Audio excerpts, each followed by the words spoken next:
VXLAN multi-tenant design, focusing specifically on the firewall insertion strategy as outlined in multiple guides, and this design is pivotal for organizations to enforce security policies across multiple tenants environments within a VXLAN fabric.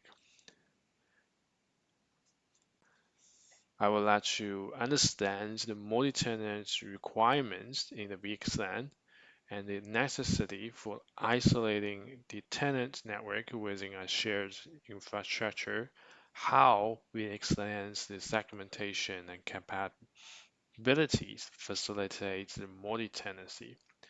There's a role in our firewall in a multi-tenant environment where ensure the security between the tenant network and external services. Then we implement the inter-tenant traffic inspection and the policy enforcement. The firewall insertion strategy in the VXLAN fabric has a two mode. There's transparent mode and the routed mode. I'll show the pros and cons of each deployment method. There's service chaining, directing traffic through the firewalls and other security appliances using the VXLAN capabilities. In the insertion firewall configuration, I will set up the VIF for the tenant isolation and will assign the VNIs for tenant segmentation, and also will integrate the firewall into the fabric VXLAN, ensure they can inspect and control the traffic as intended. The firewall here is to manage the traffic between the east and the west, and north-south traffic. East-west traffic is controlling the same tenant, different tenant, and north-south is controlling traffic between the tenant networks and external destinations.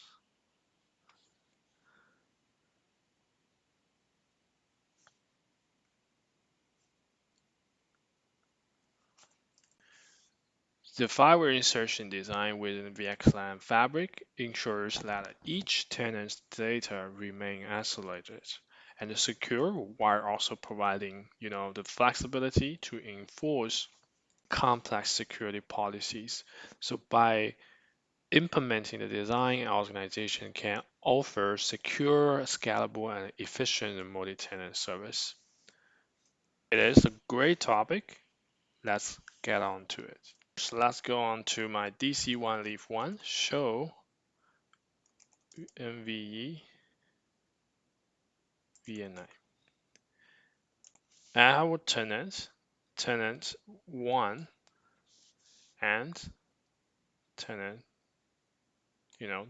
2.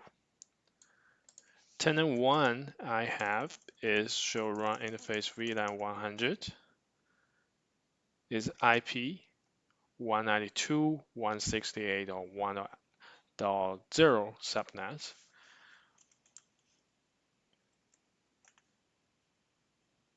Tenant 1 add L2 VLAN is 110. It's in subnet 192.168.11.0.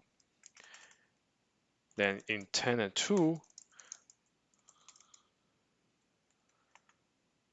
I have VLAN 200 that it is in 192.168.2.0.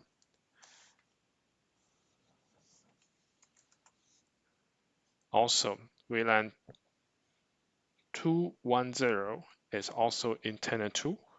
It is in 192.168.21.0 subnet. What we'll do is to bring up my ASA firewall here, and we enable the ports. Each port for IP. The tenant 1 is at a security level 50.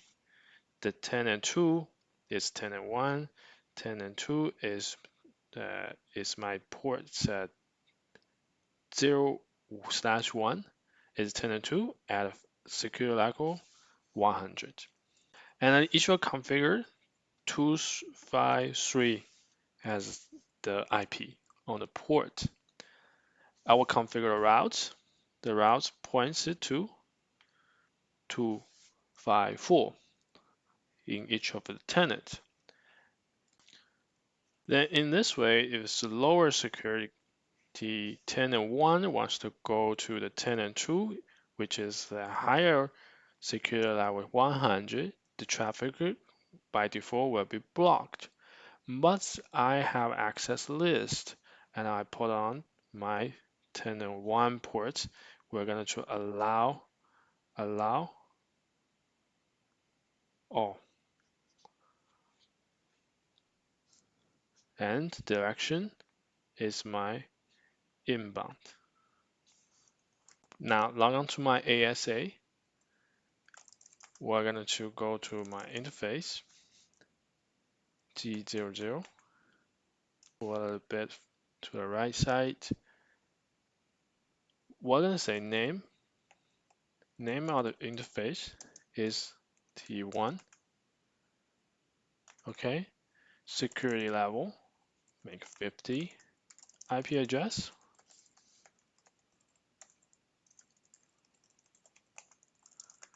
okay. Now interface G1/0/1. Name of the interface in my tenant 2, security level 100. Give an IP.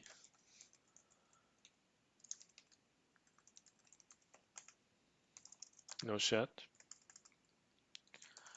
Okay, then we'll make a route. Okay, tenant 1 interface.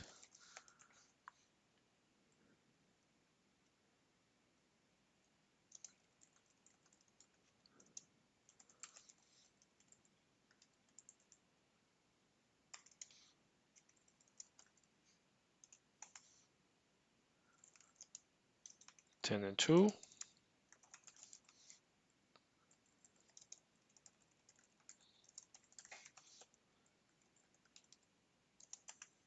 All right, 2 we have is route. Access list, we'll say permit all. Say we want to permit IP any. Access group, say permit all. The name is permit all. In direction interface T1.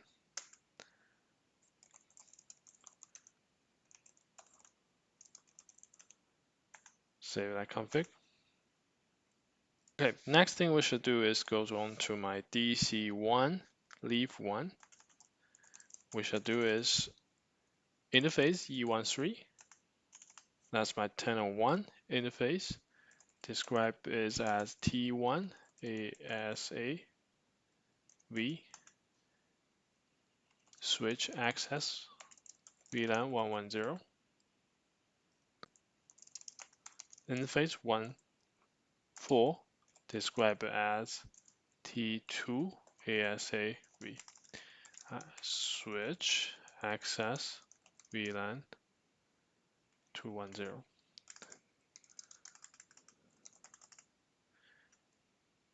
Now we should do is go on to VRF contact, say tenant 1, we're going to add a static route.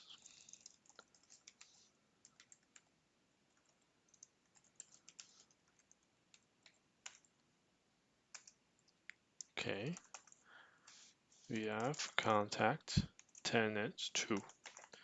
We're going to add a static route, but we're going to the firewall interface for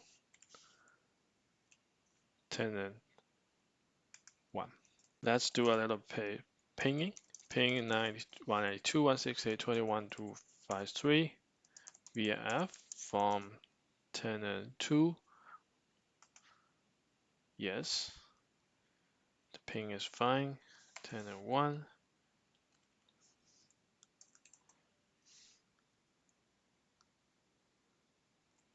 Yes. Now, the whole idea is we have taken care of the IP to my ASA between this leaf 1 and the ASA. And there's the static subnet, static routes for tenant 1, 2.0 and 1.0 static routes. The static routes will generate a root type 5 EVPN update to other remote vTabs. What we could do is show IP routes via ftenant 1. I could see there's a static route that goes to 2.0. In tenant 2, there's also a static route that goes to 1.0 to my firewall. In DC1 and leaf 2, I can show the VPN EVPN table for tenant 1.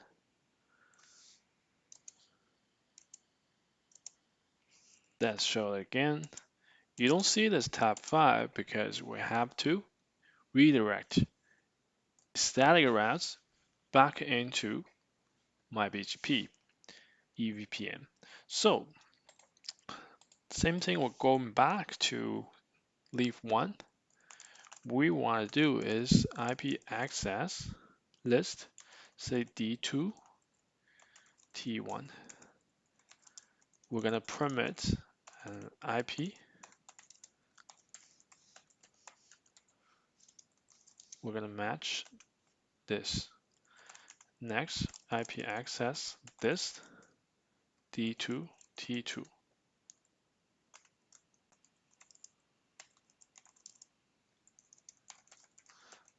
We'll match another route. Tenant 2 route, tenant 1 route, and a route map. D2 T2. Permit 10. We're matching IP access. I'm mapping IP address. D2 T2. Route map. Exit. Route map. D2 T2 T1. Permit that's 10. Will match my IP address D2 T1.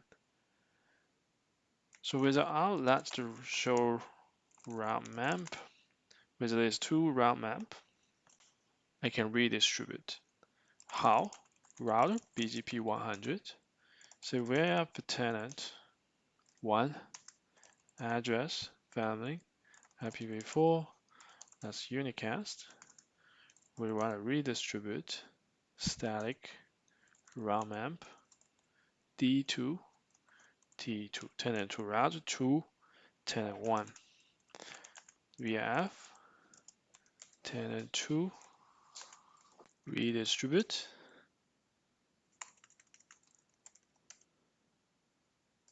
address family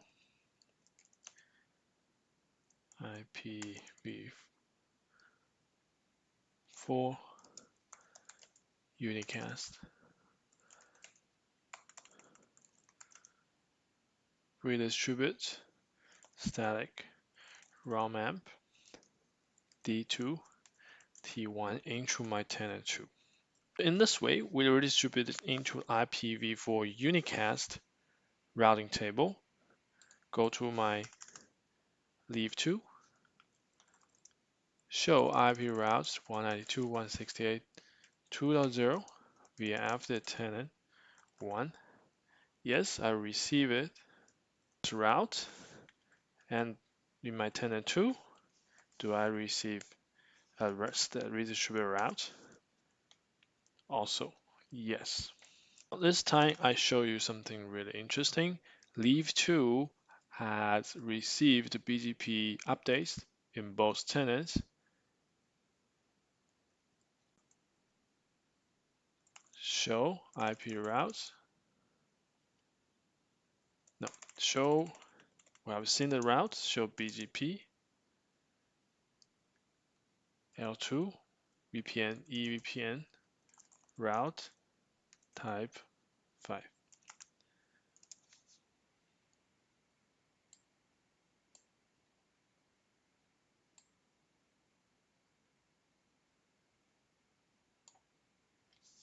Take a look here. My route type 5 is 192.168.2.0, and the route type 5, 192.168.1.0. It's a really good time to recap what it is the types. We have seen type 2. Type 2 is MAC to IP route. Basically, it's used for advertise the MAC addresses, ARP entry, and routing information of the host. Type 3 route is inclusive multicast route, so it is used for automatic discovery of a VTAP.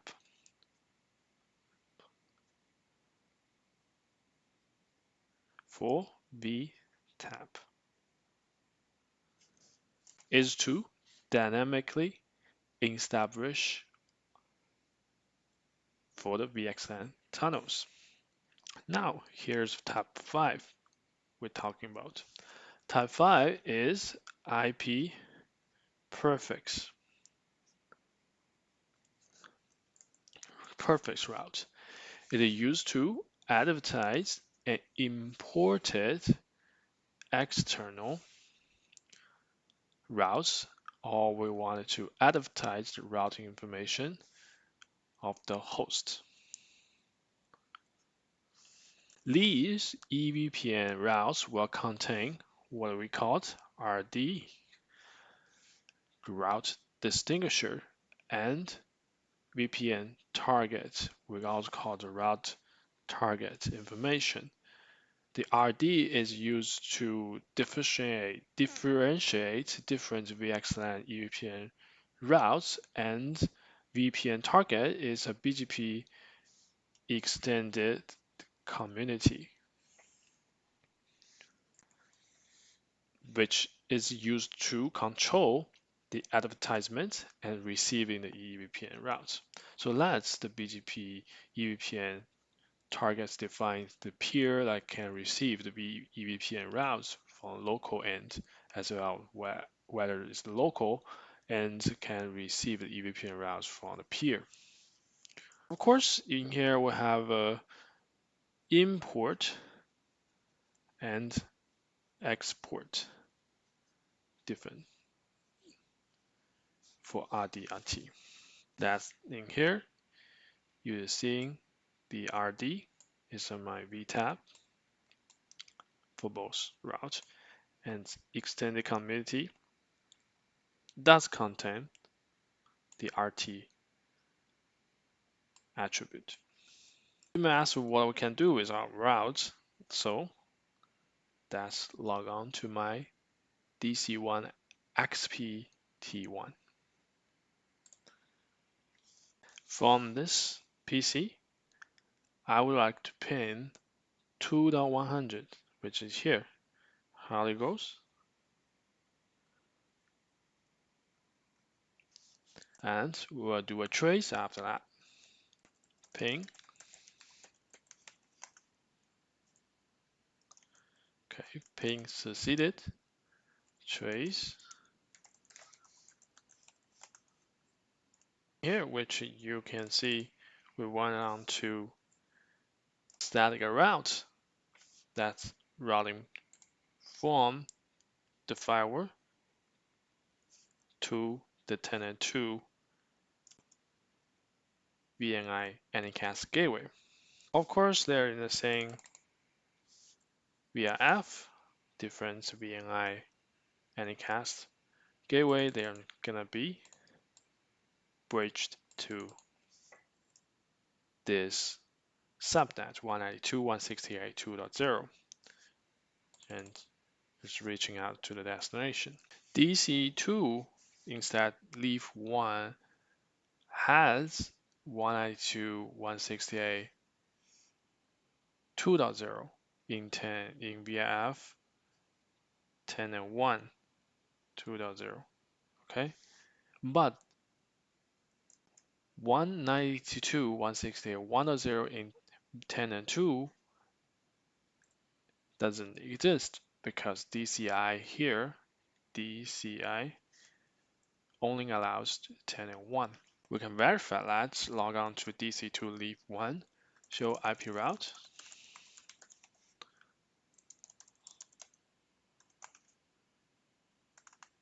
Here you go, it existed in Tenant 1, but while in the Tenant 2 for my 192.168.1.0 route is not found. This tells me Tenant 1 in the DC2 still able to ping the Tenant 2 endpoints because it takes a route like from leaf 1, DC2 leaf 1, DC2 leaf spine 1, super spine, and goes to the DC1 spine 1. If I go to leaf 1, DC1 leaf 1, I could go to this way to my tenant 2 host. Now log on to DC2 server T1, ping 192.168.2.100. Here you go.